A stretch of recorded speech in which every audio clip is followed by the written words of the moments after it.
J'ai pas fui un pays, j'ai fui une vie qui me ressemblait plus. Grisaille, stress, papier, impôts, regard vide. Tu connais, hein? Moi, j'ai juste tourné le dos à ce quotidien-là et j'ai trouvé autre chose. Pas mieux pour tout le monde, mais mieux pour moi. Je vais pas te vendre du rêve, je vais te dire la vérité. Ce que j'ai gagné, ce que j'ai perdu et pourquoi aujourd'hui je ne regarde plus jamais derrière. Allez, on y va. Pour commencer, il y a le climat. Je ne vais pas faire semblant. La première fois que je suis descendu de l'avion à Bangkok, j'ai eu l'impression d'ouvrir la porte d'un four à chaleur tournante. Un mur de chaleur, boum, en plein visage. Tu transpires rien qu'en respirant. Mais tu sais quoi? Au bout de quelques jours, tu sens que tu es en train de te réadapter. Ton corps, il retrouve un rythme qu'il avait oublié, un rythme humain. En Belgique, tu as des mois entiers où tu vois pas le soleil. Tu sors, tu as les doigts gelés, tu as le nez qui coule, c'est dégueulasse, tu as de la morphe qui descend là. Ah! Et le moral au niveau du sol. Tu supportes parce que tu n'as pas le choix, mais ton corps, lui, il souffre, ton système immunitaire aussi, et ton mental, il prend l'eau jour après jour. Ici, en Thaïlande, t'as chaud, mais t'es vivant, et ça change tout. Je préfère 1000 fois transpirer dans un short que grelotter en 3 couches de pull. Et entre nous, la sueur, ça sèche, le mal de vivre, ça pourrit. Ensuite, il y a le rythme de vie. En Europe, tout est urgent, tout est une case à cocher. Faut aller vite, faut être productif, faut courir, faut justifier ton temps. Même ton week-end, il est organisé. On fait quoi samedi, à quelle heure, et dimanche soir, et lundi. Oh là là là là, tu passes ton temps à courir après une vie que tu n'as jamais le temps de vivre. Ici en Thaïlande, tu apprends un nouveau mot. Sabai, sabai, ça veut dire tranquille, détendu, à l'aise. Ici, les gens vivent avec le temps, ils ne se battent pas contre lui. Ils vivent, ils mangent, ils dorment et ils respirent. Et tu sais ce qui est fou? Tu te rends compte que le monde continue à tourner même si tu ralentis. Tu meurs pas parce que tu as pris 30 minutes de plus à faire les choses. Au contraire, tu reviens à la vie. Moi, la première fois que j'ai pris un massage d'1 heure en pleine journée, je vais te dire, j'ai culpabilisé. Je me disais, mais Jonah, tu peux faire plein d'autres choses à la place. Mais après, j'ai compris un truc. Il n'y a rien à prouver à un monde qui te détruit quand tu essayes de le suivre. En toi, il y a l'énergie des gens. Tu marches dans la rue à Liège, à Bruxelles, à Paris, à Lyon, à Bordeaux, à Marseille. Tu as l'impression de déranger rien qu'en croisant le regard de quelqu'un. T'oses même plus sourire. On va croire que tu es bizarre ou pire, joyeux. Ici, tu croises un gamin qui te dit bonjour, une vendeuse qui te sourit, un chauffeur qui rigole. Et même si c'est pas 100% sincère, ça apaise. En Thaïlande, on ne t'agresse pas avec des problèmes, on t'accueille avec des gestes simples. Il y a une forme de douceur, une pudeur, même quand ça va mal, ils gardent le sourire. Pas parce qu'ils sont hypocrites, non, parce qu'ils ont appris à ne pas contaminer les autres avec leurs galères. Et ça, c'est une hygiène mentale que l'Europe a oubliée il y a longtemps.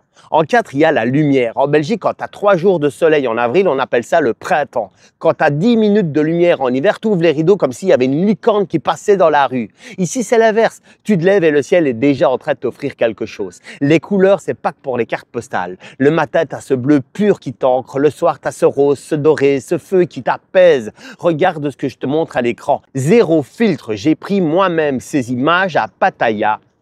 Alors quand tu lèves ta tête, tu vois ce ciel, tu te rappelles que tu existes encore. Il y a des gens qui prennent des antidépresseurs. Moi, j'ai pris un billet d'avion.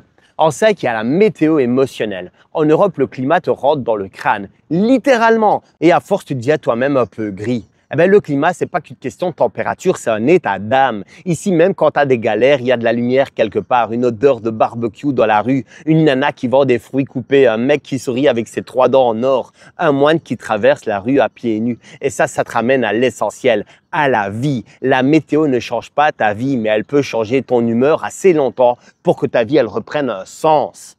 En 6, il y a le coût de la vie. En Belgique comme en France, tu regardes l'étiquette avant de regarder ce que tu as envie de manger au magasin.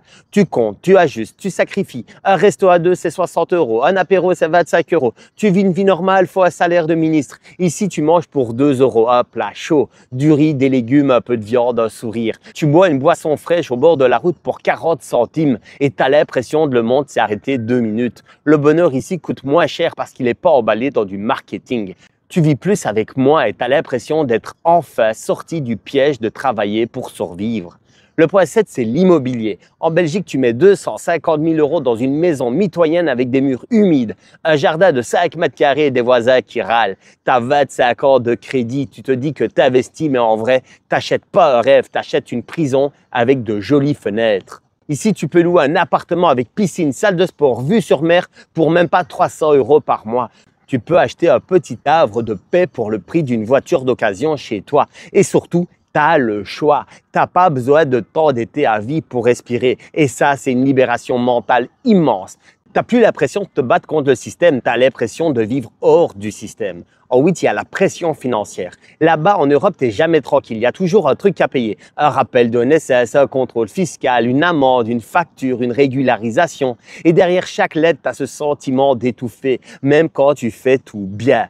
Tu n'es pas libre, tu es juste en sursis permanent. En Thaïlande, il y a moins de charges, moins de paperasse, moins de stress. Tu n'as pas l'État qui te demande rien parce que tu as voulu respirer. Évidemment, il faut faire les choses bien, mais tu as cette impression que le pays ne te considère pas comme un voleur en puissance. Et juste ça, ça détend. Il y a le rapport à l'argent également. En Europe, plus tu as d'argent, plus tu as la pression. Faut montrer, faut justifier, faut déclarer, faut protéger. Ici, plus tu as d'argent, plus tu es tranquille. Parce que les gens, ils s'en foutent un peu. Ils veulent pas savoir combien tu gagnes. Ils veulent savoir si tu vas manger avec eux ce soir ou non. Le rapport à l'argent est simple, parfois naïf, mais il est très sain ici. Et surtout, tu sens moins la jalousie, moins la compétition. Tu n'as pas besoin de te cacher ni de te justifier. Tu peux gagner ta vie sans culpabiliser de ne pas la perdre.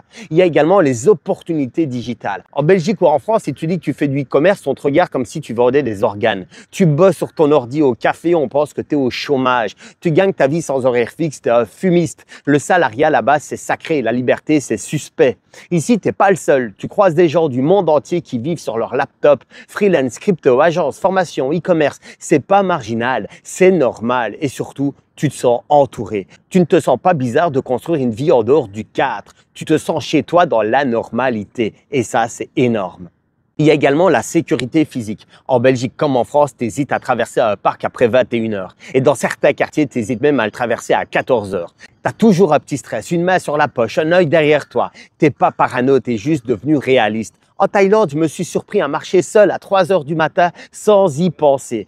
Pas de tension, pas d'agressivité et pas de qu'est-ce que je fous là. Et je te parle pas que des coins touristiques, même dans les quartiers populaires, les gens te regardent, mais ils ne te surveillent pas, ils ne t'épient pas et ils ne veulent pas de mal. Ici, on ne te suit pas, on ne te juge pas, on te laisse parler. Et cette paix-là, elle vaut plus cher qu'une assurance vie. Il y a également le civisme et la politesse. Là-bas, en Europe, le civisme, c'est sur les affiches. Ici, on dit bonjour, ici, on respecte les règles. Mais dans la vraie vie, ça klaxonne, ça râle, ça pousse, ça gueule, ça se bouscule pour une baguette. La politesse est écrite, mais elle n'est pas vécue. Ici, en Thaïlande, personne te gueule dessus au volant. Personne te double pour te faire la leçon. Et s'ils te regardent, c'est pas en mal. Ils passent, ils sourient, ils oublient. Et même si tu as fait une connerie, on va pas te pourrir la vie pour ça. Il y a une forme de tolérance passive, une douceur dans la manière de vivre ensemble. Tu sens que le chaos est là, mais il est calme. L'agressivité sociale, on pourrait également en parler. En Europe, les gens sont tendus. Ça s'entend dans les voix, ça se voit dans les gestes. Tu rentres dans une salle, t'attends, t'as l'impression d'être dans une zone de guerre. La tension est permanente, même silencieuse. Ici, les gens parlent doucement, ils crient rarement, ils râlent pas dans les fils, ils te poussent pas dans le métro parce qu'ils sont civilisés. Même dans les disputes, il y a une forme de retenue. Et ça, pour quelqu'un qui a grandi dans le bruit, ça fait un bien fou. Il y a également les violences urbaines. Là-bas, en Europe, tu as peur de certaines rues, de certains quartiers. Tu te demandes si tu ne dois pas changer de trottoir. Et encore, même dans les bons quartiers, tu as des agressions gratuites, injustes, souvent impunies. Je l'ai vu à la télé il n'y a pas longtemps. Il y avait les bazars avec le foot à Paris. Ils ont tout détruit. Il y a des nanas qui se plaignent sur les réseaux d'être harcelées. Tu sais quoi, en Thaïlande, on y voit des vols, oui. Il y a des escrocs, oui. Mais les agressions physiques, elles sont rares, très très rares. Tu ressens que l'espace public ici, il est beaucoup plus sûr parce qu'il est beaucoup plus respecté. Les gens veulent pas te casser la gueule pour une clope. Ils veulent pas te prouver leur virilité en te défiant du regard. Et quand tu enlèves cette tension de ton quotidien, tu respires différemment. Tu peux me croire. D'ailleurs, il y a un instant, je te parlais du harcèlement de rue. Là-bas, en Europe, beaucoup de femmes apprennent à éviter, à baisser les yeux, à rentrer vite. On te suit, on t'interpelle, on insiste. Il y a un climat de peur que les hommes ne ressentent peut-être pas. En Thaïlande, les femmes que je connais me disent souvent « Ici, je me sens hyper tranquille, moins observé et moins commenté qu'en Europe. » Toutes les expats m'ont dit ça. Et ça, c'est pas parfait, mais c'est beaucoup plus serein. Et ce calme, cette neutralité dans les regards des autres, c'est beaucoup plus précieux que jamais. Il y a également la circulation. En Belgique, tu mets 45 minutes pour faire 10 km quand tu es dans le centre-ville. Tu as le temps de remettre en question ta vie 3 fois dans un embouteillage. Il y a toujours des travaux, toujours un feu rouge, toujours quelqu'un qui veut pas te laisser passer par principe de priorité. Le code de la route chez nous, c'est un champ de bataille avec des clignoteurs qui sont morts. Les gens rentrent dans les ronds-points comme des torpilles. Alors qu'en Thaïlande, c'est le chaos, mais un chaos qui est fluide. Il n'y a pas de logique, mais ça roule. Il n'y a pas de règles claires, mais il y a du respect. Tu t'insères, tu hoches la tête et tu passes. Le bordel ici est beaucoup plus humain que l'ordre en Europe.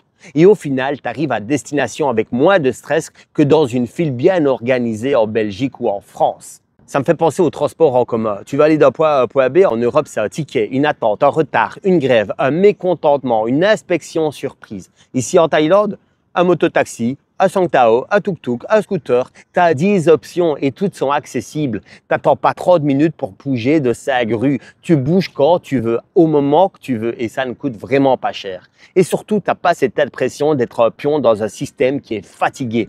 Tu as l'impression de maîtriser ta mobilité même si tu n'as pas de voiture. Et la santé, on peut également en parler. En Europe, il y a un bon système de santé, c'est vrai. On a ce qu'on appelle la sécurité sociale. Mais est-ce que tu as déjà essayé de prendre un rendez-vous avec un cardiologue, un neurologue ou un dermatologue? Tu vas attendre quoi? 3, 4, 5, 6 mois pour ce rendez-vous avec ce spécialiste? Tu as déjà dû payer 60 balles pour un certificat médical qui a duré 30 secondes? Tu veux que je te dise, en Thaïlande, tu arrives dans une clinique. Tu vois un spécialiste dans l'heure, je ne mens pas, dans l'heure, sans prendre rendez-vous. Les hôpitaux privés sont propres, rapides, efficaces. Et quand tu payes pour un service que tu reçois vraiment. Tu n'as pas l'impression de quémander la santé. Tu as l'impression de l'acheter et de l'obtenir. Évidemment, il faut une bonne assurance, mais au moins, tu n'as pas ce sentiment d'être perdu dans les couloirs d'un système qui se mord la queue. On pourrait même parler de l'accès à certains services. En Europe, tu veux un papier administratif? Bonne chance, tu vas faire 3 guichets, 2 files, un énervement. Tu veux renouveler ta carte d'identité? Prévois une journée de congé. Ici, tout n'est pas parfait non plus en Thaïlande, c'est vrai. Mais il y a moins de rigidité, il y a moins d'arrogance, il y a moins d'obstacles. Tu as souvent un employé qui veut t'aider et certainement pas te tester. Et quand c'est compliqué, il peut t'accompagner et ça roule tout seul. En Europe, on te rend fou avec des cases. En Thaïlande, on t'aide à les cocher. Il y a même la consommation simple de manière générale. Tu sors à 3 heures du matin, t'as faim. Ici, les 7-Eleven t'ouvrent les bras, tu trouves un plat chaud, un sourire. En Belgique, tu as oublié le pain, tant pis, il faudra attendre demain. Tu as une envie soudaine de sucre après 21 heures, c'est mort. Ici, la vie, elle tourne 24 heures sur 24, 7 jours sur 7. Pas pour consommer plus, mais pour consommer quand tu en as vraiment besoin. Et mine de rien, ça t'offre un sentiment de liberté énorme. Tu n'as pas à courir. T'as pas à tout planifier, tu vis et le monde s'adapte un peu plus à toi, tout simplement. En Europe, quand tu parles de spiritualité, on te regarde comme si tu étais perché. Tu as le droit de croire, mais en silence. Les temples, c'est pour les touristes. Les prières, c'est pour les vieux. La paix intérieure, c'est un luxe New Age. Ici, c'est dans le décor, c'est dans les gestes, c'est dans l'ambiance. Tu marches dans une rue bruyante, tu tournes la tête et tu as un moine qui passe en silence. Tu as des fleurs, des encens, un coin d'offrande, même dans les stations essence. Et tu sens que la spiritualité est vivante et pas théorique. Ici, la foi, c'est pas une case, c'est une présence. Et parfois, juste ça apaise. Il y a la mentalité des gens également. Là-bas, en Europe, tout le monde a un avis, tout le monde juge. T'es trop gros, t'es trop mec, trop vieux, trop jeune, trop tatoué, pas assez comme ci, trop comme ça. En Thaïlande, on t'observe, mais on t'analyse pas. Il y a une forme de neutralité respectueuse. Tu es qui tu veux, tu fais ce que tu veux. T'es pas ramené sans cesse à ton rôle social. Tu redeviens une personne, pas un dossier. Et c'est fou ce que ça libère de pouvoir être soi sans défense. Ce qui va m'amener à parler du lien humain. Là-bas, on vit à côté des gens en Europe. Pas avec, à côté, chacun dans sa case, chacun pour soi. Tu peux vivre dans un immeuble pendant 3 ans sans connaître un seul voisin. Ici, en Thaïlande, tu achètes un fruit au marché, on te demande d'où tu viens. Tu vas dans le même café 3 fois, on connaît déjà ton prénom et tes habitudes. Tu causes 3 mots de taille, tu as déjà une grand-mère qui veut te marier à sa nièce. Et je sais de quoi je parle. Le lien, il est rapide, simple, sans stratégie. Alors ouais, parfois c'est intéressé, parfois c'est superficiel, mais souvent c'est sincère. Et ça suffit à sentir que tu existes pour quelqu'un. Il y a le rapport au temps également. En Belgique comme en France, on vit pour plus tard, on économise pour plus tard, on travaille pour plus tard, on s'use pour une retraite qu'on n'atteindra peut-être jamais parce qu'ils ont tendance à reculer l'âge de la retraite mais à avancer l'âge de la mort. En Thaïlande, tu apprends à vivre maintenant, à savourer ton café, à respirer sans rien faire, à t'arrêter au lieu de toujours t'occuper. Ici, le temps est un ami, là-bas, c'est un patron. Et quand tu inverses ça, ta vie commence à te ressembler. Et d'ailleurs, ça me fait penser à la liberté personnelle. C'est peut-être ça au fond, le vrai moteur, la vraie raison. En Europe, tu dois cocher des cases, faire comme il faut, suivre la voie. Sinon, on te juge, on te freine, on te classe. En Thaïlande, j'ai trouvé un truc simple. le droit d'être moi, même si c'est bancal, même si c'est pas comme on m'a appris. T'as des mecs en sarouel, des filles en costume, des couples bizarres, des vieux sur des scooters roses et personne s'en fout parce que chacun vit pour soi et laisse les autres respirer. Il y a également la simplicité de la vie. En Belgique, tu as 1000 objets, 1000 comptes, 1000 abonnements. Ta vie est pleine, mais tu n'as plus de place pour respirer. Ici, tu vis avec moins, mais tu as l'impression de posséder plus. Tu as moins d'affaires, moins d'obligations, moins de stress. La vie, c'est pas une régression, c'est une libération. Et au final, c'est pas ce que tu possèdes qui compte. C'est ce que tu as le temps de vivre. Il y a également le silence mental. Là-bas en Europe, il y a toujours du bruit dans ta tête, les infos, le boulot, la famille, les responsabilités, les peurs, ça tourne sans fin. Ici, tu apprends à ralentir à l'intérieur parce que tout autour de toi ralentit aussi. Il n'y a plus cette urgence de tout gérer. Tu fais une chose à la fois, tu respires, tu manges, tu marches. Tu as le droit de ne rien faire sans culpabiliser. Et dans ce silence, tu t'entends enfin respirer. Il y a également la reconstruction identitaire. Tu sais ce que tu apprends en vivant loin, que tu n'es pas obligé de rester celui qu'on t'a dit d'être. Pas obligé d'être le bon fils, le bon ouvrier, le bon mec sérieux, le gars fiable. Non, ici, tu as le droit de te redéfinir. Tu peux être thérapeute, écrivain, prof de yoga, crypto-trader ou juste un mec qui kiffe la vie et personne ne te demande pourquoi tu as changé. Personne ne te rappelle ton passé. Ici, tu n'es pas enfermé dans ton histoire, tu es libre d'en écrire une autre, celle de ton choix. Parce que sur cette planète, tu peux être qui tu veux, alors autant être toi-même. Il y a également le rapport à la mort. En Thaïlande, la mort, elle est visible, elle fait partie de la vie. Tu la croises dans les temples, dans les cérémonies, dans les offrandes. Et étrangement, ça rend la vie plus douce parce qu'on vit avec la conscience de l'impermanence. Tu stresses moins pour demain, tu profites plus d'aujourd'hui. Ici, on ne vit pas pour éviter la mort, on vit pour que la vie ait du goût. Et enfin, il y a la gratitude. C'est peut-être le truc le plus puissant que la Thaïlande t'apprend, c'est-à-dire merci. Merci pour un plat chaud, merci pour un bon jour, merci pour un coucher de soleil, merci pour cette foutue journée où tu n'as rien fait sauf exister, merci pour tout. La gratitude ici, elle n'est pas écrite dans un carnet de développement personnel, elle est vivante. Elle est vécue. Et quand tu redeviens reconnaissant pour des choses simples, la vie redevient douce. Même si tu n'as rien de plus, tu ressens tout autrement. Et en parlant de gratitude, j'en profite pour vous remercier à tous et également vous féliciter parce que vous êtes nombreux à suivre mes vidéos, de plus en plus à vous abonner à la chaîne et ça me fait extrêmement plaisir. Alors voilà, 30 raisons, 30 bouts de vie, 30 déclics que j'ai vécu. Est-ce que c'est mieux ici? Je sais pas, mais c'est mieux pour moi et c'est peut-être ça la vraie question. Toi, tu as le droit de rester là où tu souffres, mais tu as aussi le droit de partir là où tu vibres. Alors considère ce que j'ai à te dire et n'hésite pas à rêver un petit peu et à te permettre de réaliser tes rêves. Salut!